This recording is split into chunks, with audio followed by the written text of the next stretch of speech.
प्रेम से बोलिए सूर्य नारायण की जय। प्यारे भक्तों, आज पौष मास के अंतिम रविवार के दिन आप सभी श्रवण करें रविवार सूर्य नारायण की व्रत कथा। रविवार का व्रत करने और कथा सुनने से सूरज भगवान की कृपा से भक्तों की सभी मनोकामना अवश्य ही पूर्ण हो जाती है। इसीलिए कथा को बड़े ही श्रद्धा और प्रसन्नचित मन से पूरा अवश्य सुनिएगा। प्रेम से बोलिए सूरज भगवान की जय। द्वारपर की बात है। भगवान श्री कृष्ण एक बार अपनी बुआ कुंती के आश्रम काम्य वन में पहुंचे। उस समय पांडव लोग अज्ञातवास कर रहे थे। भगवान कृष्ण ने कहा, बुआ जी, मैं तुम्हें वनवासी भेष में देखकर दुखी हो जाता हूँ।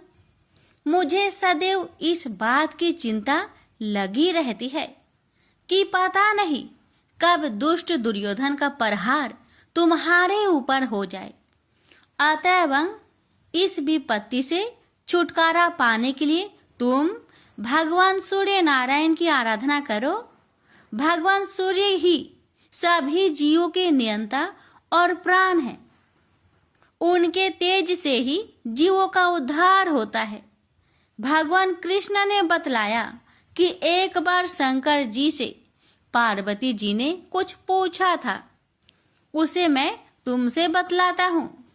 शिव जी ने पार्वती जी से कहा, यदि तुम इस बात की जानकारी प्राप्त करना चाहती हो तो मथुरापुरी में जाओ। वहाँ सूर्य पुत्री यमुना जी की धारा प्रभावित होती है। यमुना के तट पर ऋषि, महर्षि, मुनि आदि निरंतर तपस्यारत रहते हैं। भगवान रुद्र की आज्ञा से पार्वती जी कालिंदी यमुना तट को चल पड़ी। कुछ ही दूर जाने पर उन्हें रास्ते में रोती बिलखती एक स्त्री दिखाई पड़ी। उसने बतलाया कि उसका नाम कुसुमवती है और उसका निवास कुसुमाकर वन के बीच में है। संतानहीनता होने के कारण उसके पति बसंत ने उन्हें त्याग दिया है और इस प्रकार वह निराश्रिता हो गई है। पार्वती जी उस स्त्री को साथ ले आगे चली गई। उन्हें रोती हुई एक दूसरी स्त्री मिली। उसने बताया कि मेरा नाम गंगा है। मेरे पति महाराज शांतनु ने पुत्रों के जीवित न रहने के कारण मुझे अपमानित किया, जिससे मैं दुखी होकर घर चली आई हूँ। इसी प्रकार थोड़ी दूर जाने पर मधुबन में माधवी नाम की एक स्त्री और मिली, जो पति के वैभव का नाश होने के कारण घर से निकाल दी गई थी। इनके अंतरल आगे जाने पर कुमुद वन में कुमुदा नाम की स्त्री से भेंट हुई, जिसके पति को राजा ने बंदी बना लिया था और वह व्याकुल होकर विलाप कर रही थी। उन सभी स्त्रियों को साथ लेकर पार्वती जी यमुना तट पर जा पहुंची। उस तट पर पूजन उत्सव देखकर पार्वती जी ने ऋषि पत्नियों से पूछा कि यह किस देव की आराधना हो रही है, इस पूजन का विधान और फल क्या है। उनकी बात सुनकर एक ऋषि पत्नी ने कहा, यह जगत पिता सूर्य नारायण का व्रत है और सभी मनोरथों को पूर्ण करने वाला है। इस व्रत को करके प्रत्येक नर नारी अभीष्ट सिद्धि प्राप्त होती है। तुम्हारी भी यदि कोई वांछा हो तो इस व्रत को करके प्राप्त करो। ऋषि पत्नियों से ऐसी बात सुनकर पार्वती जी अत्यंत प्रसन्न हुई और उस व्रत के विधान का फल को जानकर शिव जी के पास लौट आई। पार्वती जी ने इस व्रत को करके विघ्न नाशक गणेश जी जैसे पुत्र को प्राप्त किया। प्रेम से बोलिए सूर्य नारायण की जय। 2 माँ बेटी थी। सूरज भगवान का व्रत करती थी। सूरज भगवान का व्रत आया, माँ को किसी आवश्यक कार्य से बाहर जाना पड़ा। उसने अपनी बेटी से कहा, बेटी तू 2 रोट बना लेना। बेटी ने 2 रोट बना लिया। उसी समय एक जोगी भिक्षा मांगने आया। उसने माँ के रोट में से एक टुकड़ा तोड़कर जोगी को दे दिया। माँ बाहर से आई और बोली, मेरा रोट दे। तो बेटी बोली, माँ, एक जोगी भिक्षा मांगने आया था, आपके रोट में से थोड़ा टुकड़ा उसको दे दिया। ऐसा सुनते ही उसकी माँ ने जिद पकड़ ली और सारा दिन कहने लगी, घी रोटो दे, घी रोटो, मेली कोर दे, पूरो दे पर महारो दे। सब ने यही सोचा कि यह पागल हो गई और सब जनों ने मिलकर उसे एक अंधेरी कोठरी में बंद कर दिया। लड़की का एक राजकुमार से विवाह हो गया। उसके पति ने जिद कर ली कि मेरे को अपने ससुराल जाना है। बेटी की मायके में कोई और नहीं था।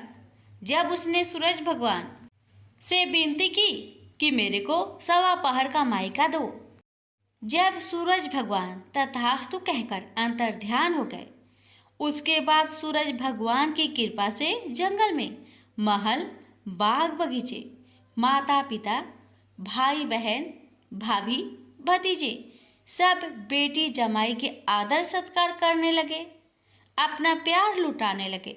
1.25 पहर का समय बीतने लगा, पर जामाई जी का मन नहीं भरा। बेटी बोली, चलो, देर हो रही है। उसको पता था 1.25 पहर होते ही सब खत्म हो जाएगा। वो अपने पति को लेकर जाने लगी। उसके पति ने अपने एक पाँव की मोचरी वहीं छोड़ दी। आधे रास्ते गया और बोला, मेरी मोचरी वहीं रह गई। उसने बहुत समझाया, आपके क्या कमी है, पर वह नहीं माना। वापस जाकर देखा तो वहाँ जोर से हवा चल रही। जहाँ भोजन बनाया वहाँ राख उड़ रही। पेड़ के नीचे उसकी मोचरी रखी थी। उसके पति ने उसका हाथ पकड़ा और पूछा, ये जादू किया तुमने? तब उसने अपने पति को सारी बात बताई। उसके पियर मायका में कोई नहीं है, उसकी एक बावली माँ है। ये तो सूरज भगवान ने उसको 1.25 पहर का मायका दिया। उसने और उसके पति ने सूरज भगवान से प्रार्थना की और सूरज भगवान की कृपा से उसकी माँ ठीक हो गई और उसको बहुत सारी धन दौलत देकर विदा किया। हे सूरज भगवान, जैसा लड़की को दिया वैसा सबको देना। कहानी कहते सुनते हुक्कारा भरते सभी के परिवार को देना। प्रेम से बोलिए सूर्य नारायण की जय। प्राचीन काल में एक नगर में एक वृद्धा रहती थी। उसका नियम था कि वह हर रविवार घर आंगन गोबर से लिपकर भोजन तैयार करती और सूर्य देव को भोग लगाकर ही भोजन करती थी। ऐसा व्रत करने से उसका घर अनेक प्रकार से धन्य धान्य से पूर्ण हो गया। श्री हरि की कृपा से घर में किसी प्रकार की विघ्न या दुख नहीं था। सब प्रकार से घर में आनंद रहता था। इस तरह कुछ दिन बीत जाने पर उसकी एक पड़ोसन, जिसकी गौ का गोबर वह वृद्ध लाया करती थी, विचार करने लगी कि यह वृद्ध सर्वदा मेरी गौ का गोबर ले जाती है, इसलिए अपनी गौ को घर के भीतर बांधने लगे। वृद्धा को गोबर न मिलने से रविवार के दिन अपने घर को न लिप सकी, इसलिए उसने न तो भोजन बनाया न भगवान को भोग लगाया तथा स्वयं भी उसने भोजन नहीं किया। इस प्रकार उसने निराहार व्रत किया। रात्रि हो गई और वह भूखी सो गई। रात्रि में भगवान ने उसे स्वप्न दिया और भोजन न बनाने तथा लगाने का कारण पूछा। वृद्धा ने गोबर न मिलने का कारण सुनाया। तब भगवान ने कहा कि माता, हम तुमको ऐसी गौ देते हैं जिससे सभी इच्छाएं पूर्ण होती है, क्योंकि तुम हमेशा रविवार को गौ के गोबर से लिपकर भोजन बनाकर मेरा भोग लगाकर खुद भोजन करती हो। इससे मैं खुश होकर तुमको वरदान देता हूँ। निर्धन को धन और बाज स्त्रियों को पुत्र देकर दुखों को दूर करता हूँ तथा अंत समय में मोक्ष देता हूँ। सपने में ऐसा वरदान देकर भगवान तो अंतर्ध्यान हो गए और वृद्धा की आँख खुली तो वह देखती है कि आंगन में एक अति सुंदर गौ और बछड़ा बंधे हुए हैं। वह गाय और बछड़े को देखकर अति प्रसन्न हुई और उसको घर के बाहर बांध दिया और वहीं खाने को चारा डाल दिया। जब उसकी पड़ोसन वृद्धा ने घर के बाहर एक अति सुंदर गौ और बछड़े को देखा तो देश के कारण उसका हृदय जल उठा और उसने देखा कि गाय ने सोने का गोबर किया है, तो वह उस गाय का गोबर ले गई और अपनी गाय का गोबर उसकी जगह रख गई। वह नित्य प्रति ऐसा ही करती रही और सीधी साधी वृद्धा को इसकी खबर नहीं होने दी। तब सर्वव्यापी ईश्वर ने सोचा कि चालाक पड़ोसन के कर्म से वृद्धा ठगी जा रही है, तो ईश्वर ने संध्या के समय अपनी माया से बड़े जोर की आंधी चला दी। वृद्धा ने आंधी के भय से अपनी गौ को भीतर बांध लिया। प्रातःकाल जब वृद्धा ने देखा कि गौ ने सोने का गोबर दिया, तो उसके आश्चर्य की सीमा न रही और वह प्रतिदिन गौ को घर के भीतर ही बांधने लगी। उधर पड़ोसन ने देखा कि बुढ़िया गौ को घर के भीतर बांधने लगी है और उसका सोने का गोबर उठाने का दांव नहीं चलता, तो वह ईर्ष्या और डाह से जल उठी और कुछ उपाय न देखकर पड़ोसन ने उस देश के राजा की सभा में जाकर कहा, महाराज, मेरे पड़ोस में एक वृद्धा के पास ऐसा गौ है जो आप जैसे राजा के ही योग है। वह नित्य सोने का गोबर देती है। आप उस सोने से प्रजा का पालन करिए। वह वृद्धा इतने सोने का क्या करेगी? राजा ने यह बात सुनकर अपने दूतों को वृद्धा के घर से गौ लाने की आज्ञा दी। वृद्धा प्रातः ईश्वर का भोग लगा भोजन ग्रहण करने जा ही रही थी कि राजा के कर्मचारी गौ को खोलकर ले गए। वृद्धा काफी रोई चिल्लाई, किंतु कर्मचारियों के समक्ष कोई क्या कहता। उस दिन वृद्धा गौ के वियोग में भोजन न खा सकी और रात भर रो रो कर ईश्वर से गौ को पुनः पाने के लिए प्रार्थना करती रही। उधर राजा गौ को देखकर बहुत प्रसन्न हुआ, लेकिन सुबह जैसे ही वह उठा, सारा महल गोबर से भरा दिखाई देने लगा। राजा यह देख घबरा गया। भगवान ने रात्रि में राजा को सपने में कहा कि हे राजा, गाय वृद्धा को लौटाने में तेरा भला है। उसके रविवार के व्रत से प्रसन्न होकर मैंने उसे गाय दी थी।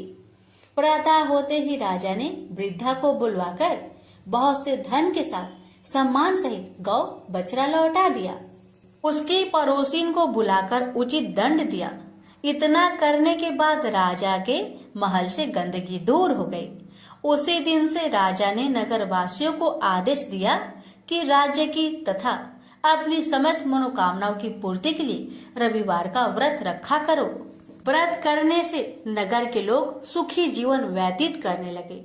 कोई भी बीमार तथा प्रकृति का प्रकोप उस नगर पर नहीं होता था। सारी प्रजा सुख से रहने लगे। प्रेम से बोलिए सूर्य नारायण की जय। अब यह बात उस समय की है जब देवलोक के शिल्पकार विश्वकर्मा भगवान की एक पुत्री थी। उसका नाम था संज्ञा। वह दिन भर तपती धूप में खेला करती थी। सूर्य की तेज किरणों से जैसे उस पर कोई असर ही नहीं होता था। संज्ञा जब बड़ी हुई तो एक दिन विश्वकर्मा और उसकी पत्नी ने संज्ञा को बड़े मुग्ध भाव से सूर्य को निहारते देखा। यह देख विश्वकर्मा बोले, देवी, ऐसा लगता है हमारी बेटी सूर्य पर मोहित हो गई है। देख रही हो कितने मुग्ध भाव से सूर्य की ओर ताके जा रही है। मुझे भी ऐसा ही लगता है हे स्वामी। विश्वकर्मा की पत्नी ने कहा। सूर्य के सौंदर्य के प्रति संज्ञा का आकर्षक उसकी आयु के साथ बढ़ता ही गया। एक दिन विश्वकर्मा उसे अपने साथ हाथी पर बैठाकर सैर करने को निकले। अपनी पुत्री को सूर्य की ओर निहारते देख उन्होंने पूछ लिया, बेटी, अब तुम छोटी नहीं रही। मैं सोचता हूं जल्दी ही तुम्हारा ब्याह कर दूं। बताओ बेटी, बताओ, किस देव को तुम चाहती हो? बताओ, मैं तुम्हारा विवाह उसी देव के साथ करूंगा जिसको तुम चाहती हो। बेटी कहने लगी, पिताजी, आकाश में सूर्य से बढ़कर कोई तेजस्वी नहीं है। संज्ञा की बात सुनकर विश्वकर्मा ने कहा, बेटी ठीक है, हम तुम्हारा शादी सूर्य से ही करा देते हैं। अब विश्वकर्मा अपनी पुत्री को लेकर सूर्य के पास पहुंच गए। उन्होंने अपनी पुत्री की इच्छा सूर्य देव को बताई तो सूर्य देव ने उनका प्रस्ताव सहर्ष स्वीकार कर लिया और बोले, आपकी पुत्री मेरे साथ विवाह करना चाहती है, यह मेरे लिए सौभाग्य की बात है, पर अपनी बेटी से पूछ तो लीजिए कि वह मेरा ताप सहन कर पाएगी या नहीं।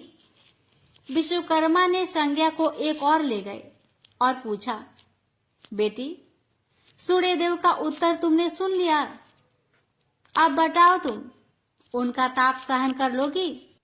हर ऋतु का ताप उनका अलग अलग होता है, अब तुम बताओ क्या सह पाओगी? संज्ञा ने कहा, पिताजी हाँ, मैं सह पाऊंगी। अब विश्वकर्मा ने कुछ ही दिन बाद संज्ञा का विवाह सूर्य देव के साथ करा दिए। संज्ञा सूर्य देव के साथ उनके लोक चली गई। अब तो संज्ञा सूर्य देव के साथ सुख पूर्वक रहने लगी। फिर उनके वहां एक पुत्र पैदा हुआ जिसका नाम रखा गया मनु।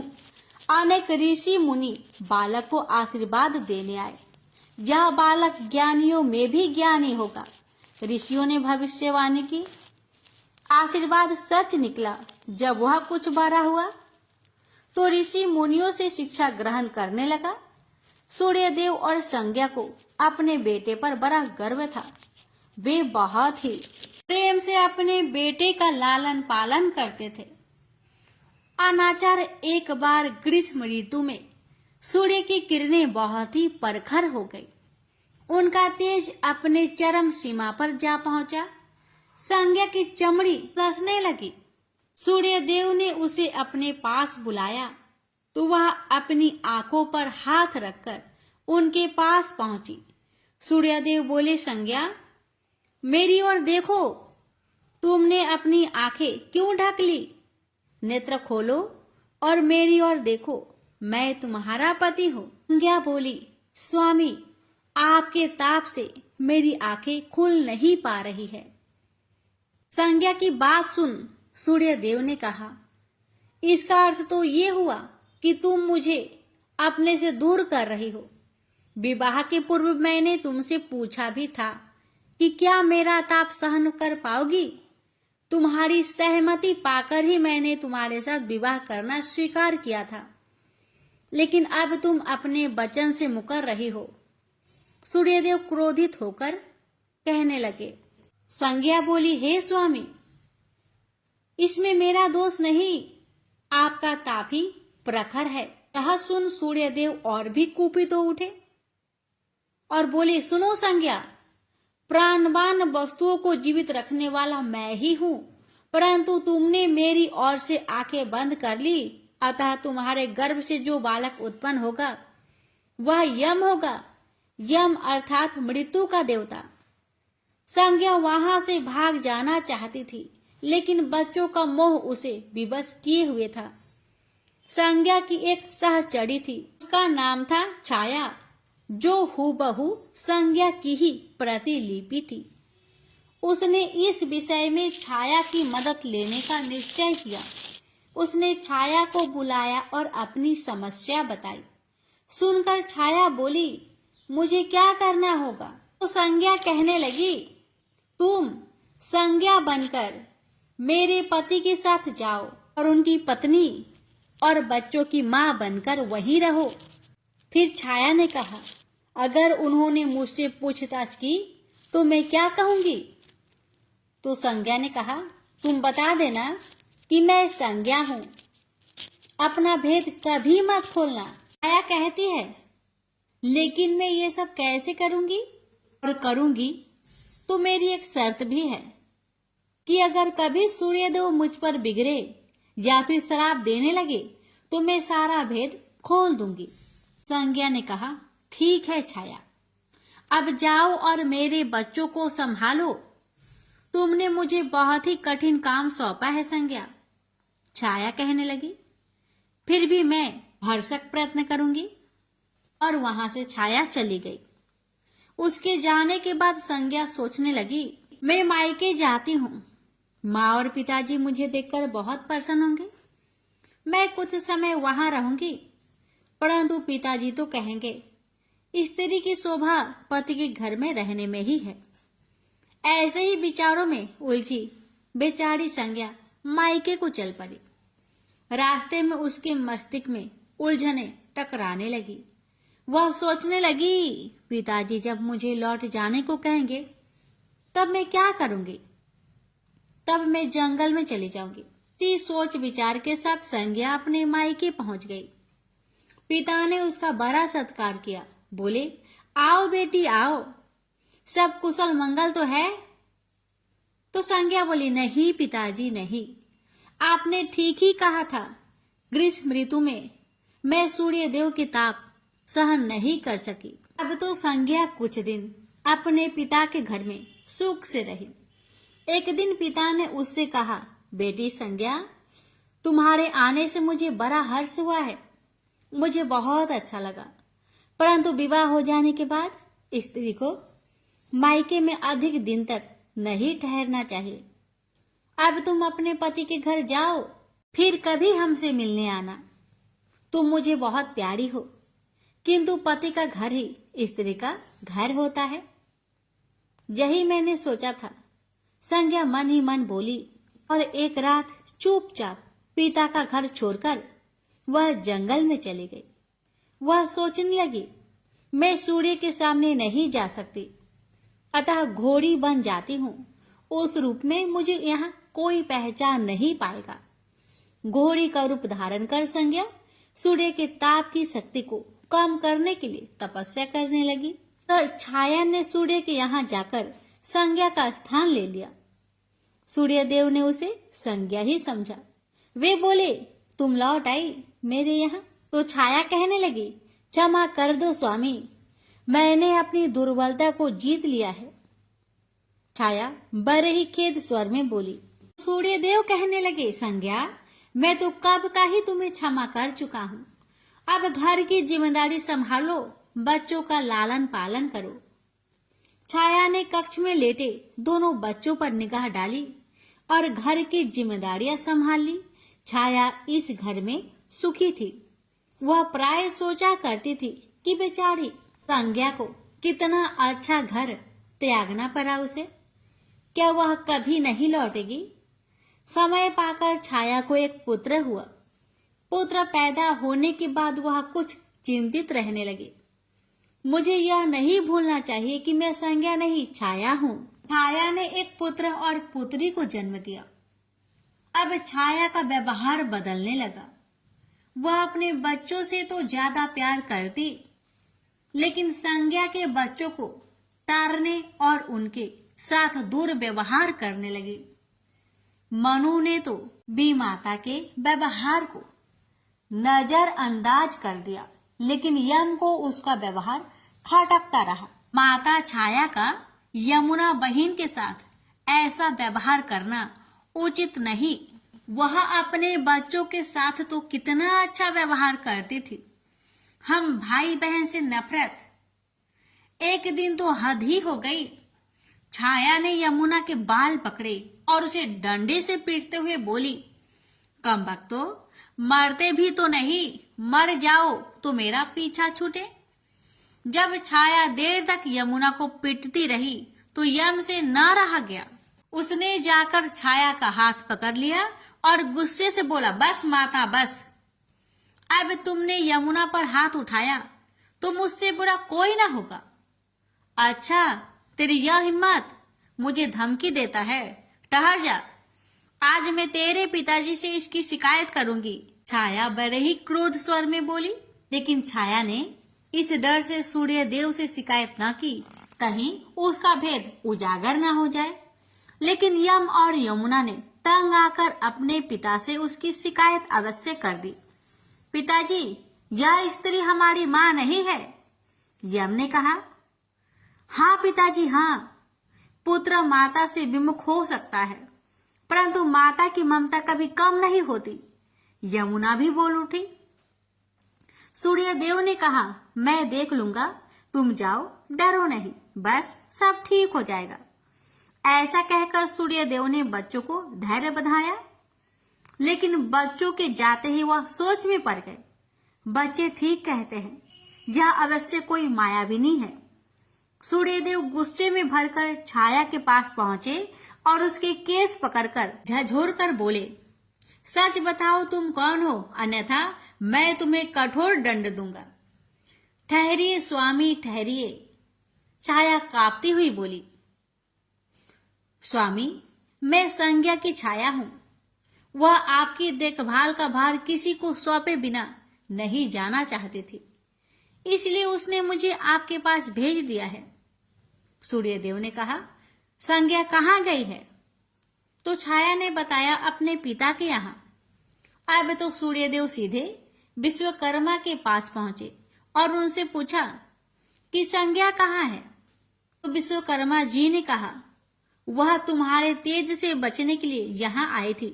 विश्वकर्मा की बातें सुन सूर्यदेव ने कहा, तो आप मेरा तेज को घटा दीजिए, फिर उसे खोजने के लिए चलते हैं। विश्वकर्मा ने सूर्यदेव के तेज का 8वां भाग को छाट दिया, जिससे उनका तेज घट गया। फिर वे संज्ञा को खोजने निकले। उन्होंने राहगीरों से पूछताछ की, तुमने इधर कोई घोड़ी को देखा है क्या?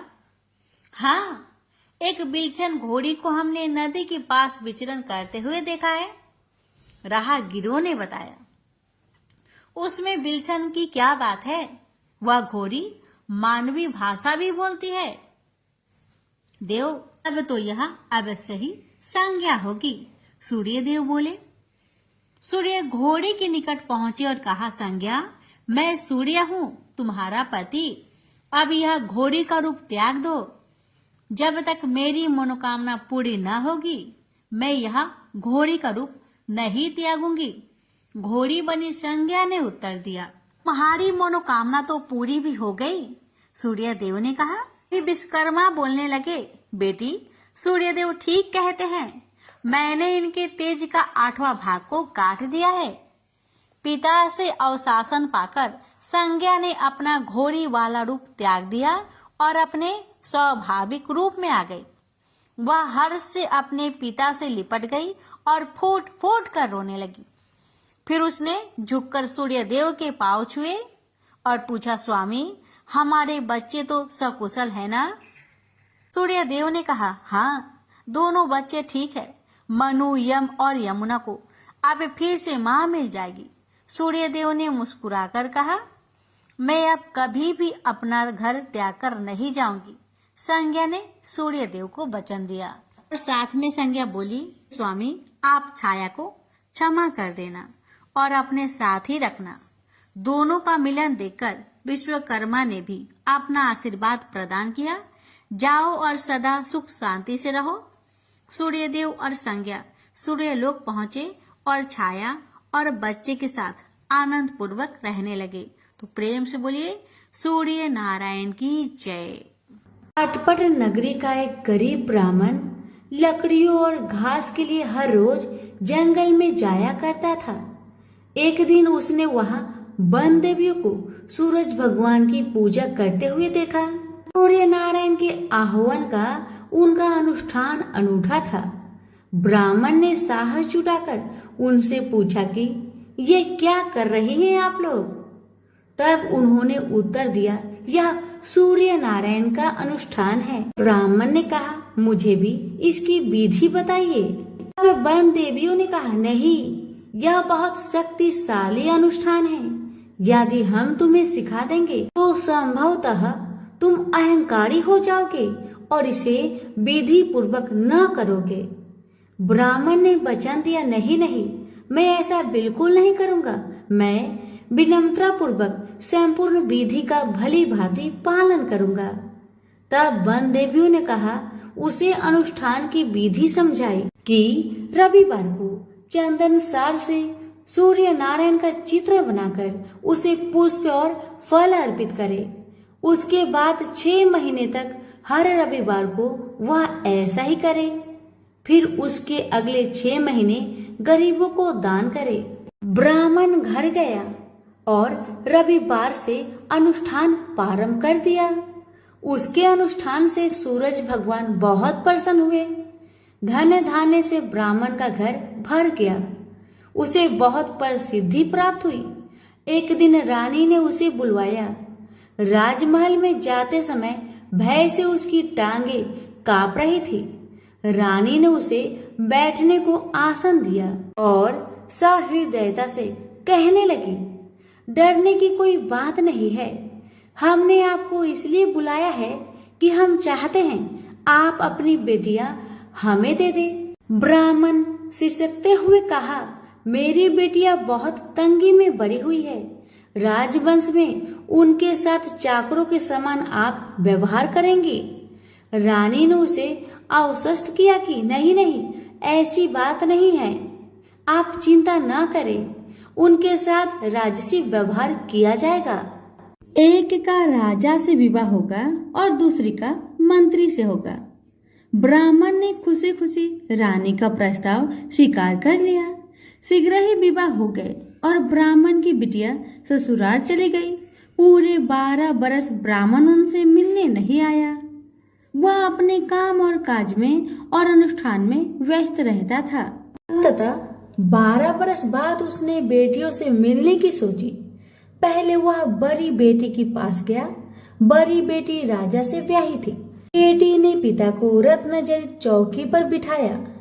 सुगंधित जल से उनके हाथ पैर धुलवाए और मिठाई परोसी। ब्राह्मण ने कहा, जलपान से पहले तुम मेरी कथा सुनोगी? पर बेटी ने कहा, नहीं बाबा, आज मुझे अवकाश नहीं। महाराज अखेट के लिए प्रस्थान करने वाले हैं। मुझे उनके खाने की व्यवस्था करनी होगी। ब्राह्मण को उसका व्यवहार बहुत अशिष्ट लगा। वह क्रोध होकर वहां से चल पड़ा। ब्राह्मण वहां से छोटी बेटी के पास गया जो कि मंत्री से ब्याही गई थी। बेटी पिता को देखकर बहुत प्रसन्न हुई। बेटी ने उसे नक्काशीदार चौकी पर बिठाया। सुगंधित जल से हाथ पांव धुलवाए और उनके खाने के लिए मिठाई लेकर आई। ब्राह्मण ने कहा, बेटी, जलपान से पहले तुम्हें मेरी कथा सुननी होगी।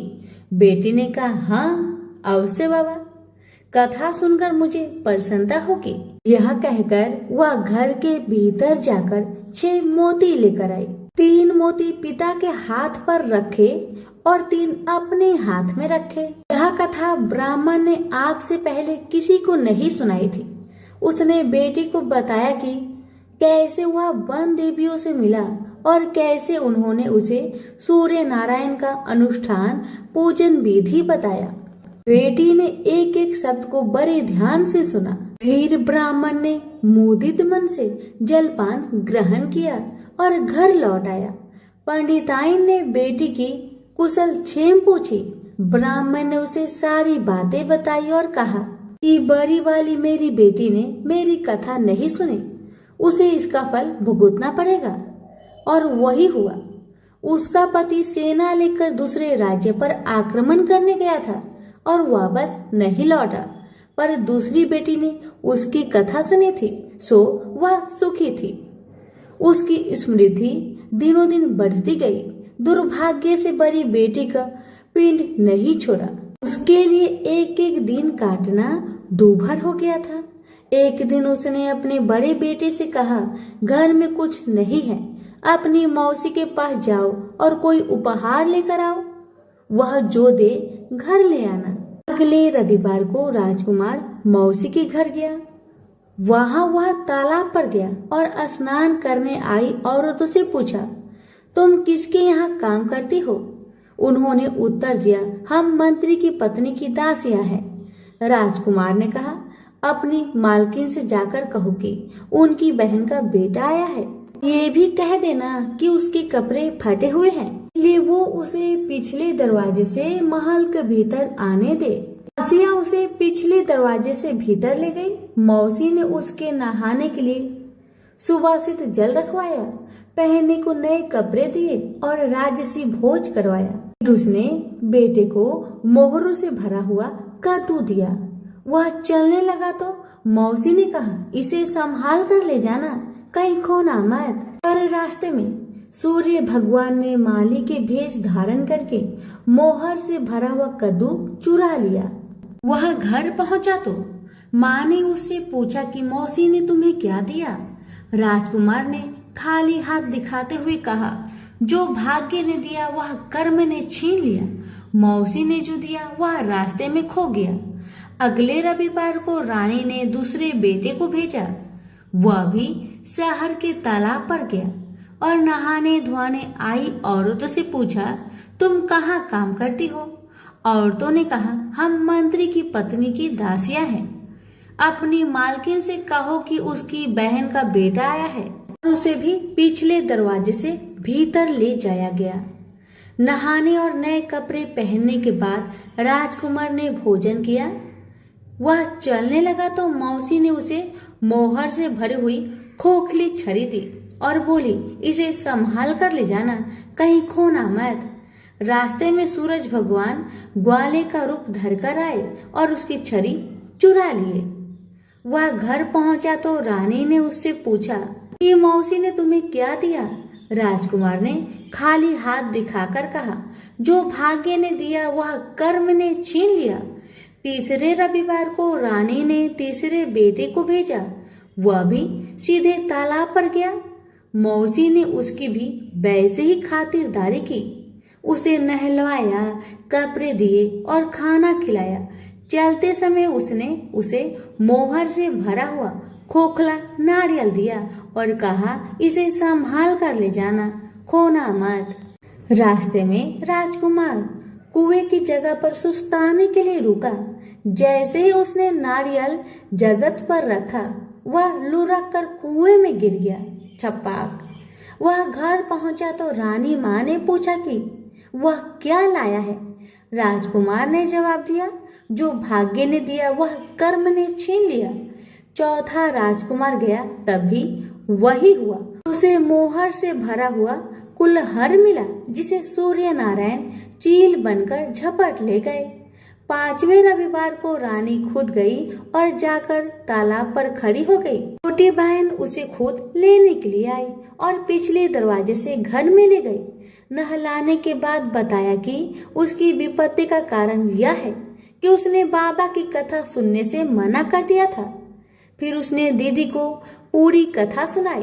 रानी ने बहुत ध्यान से कथा सुनी और रविवार व्रत करने तक बहन के पास ही रही। और दोनों बहनें बहुत ही श्रद्धा भक्ति के साथ सूरज भगवान की आराधना करती। रानी का अनुष्ठान पूरा भी नहीं हुआ था कि उसके दिन फिर गए। से समाचार मिला कि वर्षों की युद्ध के बाद उसके पति विजयी होकर अकूट धन लेकर साथ लौट रहे हैं। राजधानी लौटते हुए राजा अपनी साली और बहू से मिलने के लिए वहां रुका।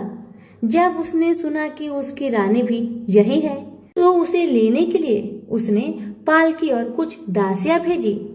नन्हे भांजे चिल्लाते हुए रानी के पास आए और कहने लगे, मौसी मौसी, तुम्हें लेने के लिए छत्र वाली पालकी आई है, साथ में हाथी, घोड़े और सैनिक भी है।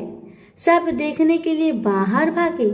बरसों की विरह और व्यथा के उपरांत राजा और रानी ने एक दूसरे का हालचाल पूछा। बहनों ने एक दूसरे को मूल्यवान उपहार और रेशमी वस्त्र दिए। अगले दिन राजा और रानी ने अपने राजधानी के लिए प्रस्थान किया। पहले पड़ाव पर जब खाना बन गया तो रानी ने राजा के लिए और अपने लिए थाल परोसे। तभी उसे बहन से सुनी हुई कथा याद आई। उसने नौकरों को आदेश दिया कि वे पास के गांव में जाए और किसी निर्धन को लाए जो भूखा हो। गांव में उन्हें ऐसा कोई नहीं मिला, पर वापस आते समय उन्हें एक भूखा लकड़हारा मिल गया। वे उन्हीं को रानी के पास ले आए। रानी ने 6 मोती निकाले, 3 लकड़हारे को दिए और 3 अपने हाथ में रखे। फिर रानी ने उसे अपने पिता और वन देवियों की कथा सुनाई। लकड़हारे का रोम रोम कान बन गया। कथा सुनते ही उसके गड्ढर की सारी लकड़ियां सोने की हो गई। उसने शपथ ली कि वह पूर्ण विधि विधान से सूर्य नारायण का अनुष्ठान करेगा, बिल्कुल वैसे ही जैसे वन देवियों ने ब्राह्मण को सिखाया था। अगले दिन राजा रानी ने दल बल के साथ फिर पड़ाव डाला। खाना बन गया तो रानी ने राजा के लिए और अपने लिए खाना परोसकर सेवकों को किसी निर्धन और भूखे को लाने का आदेश दिया। आज वे एक किसान को लाए जिसकी फसल मुरझा गई थी और कुआं सूख गया था। रानी ने 6 मोती निकाले, 3 किसान को दिए और 3 अपने हाथ में रखे। फिर उसने उसे अपने पिता और वन देवियों की कथा सुनाई। कथा संपूर्ण होने से पहले ही उसकी फसल फिर से हरी भरी हो गई और सूखे कुएं में पानी भर आया। वापस जाते समय उल्सित किसान ने शपथ ली कि वह संपूर्ण विधि विधान के साथ सूर्य नारायण का अनुष्ठान करेगा, जैसा कि वन देवियों ने ब्राह्मण को सिखाया था। तीसरे पड़ाव पर रानी ने एक बुढ़िया को सूरज भगवान की कथा सुनाई। बुढ़िया का बेटा जंगल में खो गया था, दूसरा तालाब में डूब गया था और तीसरा सांप काटने पर मर गया था। रानी की कथा सुनते ही बुढ़िया के तीनों बेटे एक एक करके पड़ाव पर आ गए। बुढ़िया खुशी के आंसू बहाते हुए वहां से गई। उसने प्रण किया कि वह सूरज भगवान की उसी विधि से आराधना करेगी जो वन देवियों ने ब्राह्मण को सिखाया था। चौथे पड़ाव पर रानी के चाकर एक हाथ पांव विहीन आदमी को लाए। उसकी आंखें इतनी कमजोर थी कि उसे मुश्किल से ही कुछ दिखता था, यहाँ तक कि उसका कोई नाम भी नहीं था। लोग उसे लोथ कहते थे। चाकरों ने उसे जब देखा तब वह मुंह के बल पड़ा था। वे उसे उठाकर पड़ाव पर ले आए। रानी ने उसे नहलवाया और नए कपड़े पहनने को दिए। फिर उसने 6 मोती निकाले, 3 लोथ के पेट पर रखे और 3 अपने हाथ में रखे। फिर उसने उसे अपने पिता और वन देवियों की कथा सुनाई। अपाहिज आदमी ने पूरा श्रद्धा से कथा को सुना। कथा सुनते ही उसके हाथ पैर निकल आए और इसके आंखों की ज्योत भी लौट आई। वो भी जाते समय अति प्रसन्न होकर गया।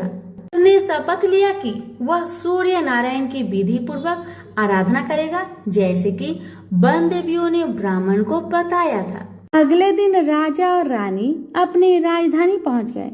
वे महल में भोजन करने के लिए बैठे तो सूरज भगवान स्वयं प्रकट हुए और उनके साथ भोजन करने की मनसा दर्शाई।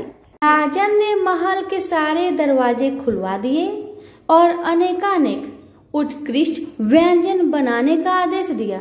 प्रत्येक पकवान को 6 अलग अलग खुशबुओं के साथ परोसा गया। सूर्य नारायण और राजा खाने के लिए बैठे। सूर्य नारायण को पहले कौर में ही एक लंबा वाल दिखा। वह क्रोधित होकर चिल्लाए, यह किस अधम स्त्री का वाल है? रानी भय से पीली पड़ गई। उसे याद आया कि अपनी विपत्ति के 12 वर्षों में वह उल्टे के नीचे बैठकर कंघी किया करती थी। संभवतः वह उसी का बाल है। वह सूरज भगवान के पैरों में गिर पड़ी, पर सूरज भगवान ने उसे माफ नहीं किया। अंततः रानी ने मोटी मोटी कंबल ओढ़ी, उल्टी में से एक एक लकड़ी निकाली और उस लकड़ी और बाल को शहर के बाहर ले जाकर अपने बाएं कंधे के ऊपर से फेंका। तब कहीं सूर्य नारायण का क्रोध शांत हुआ और उन्होंने भोजन ग्रहण किया।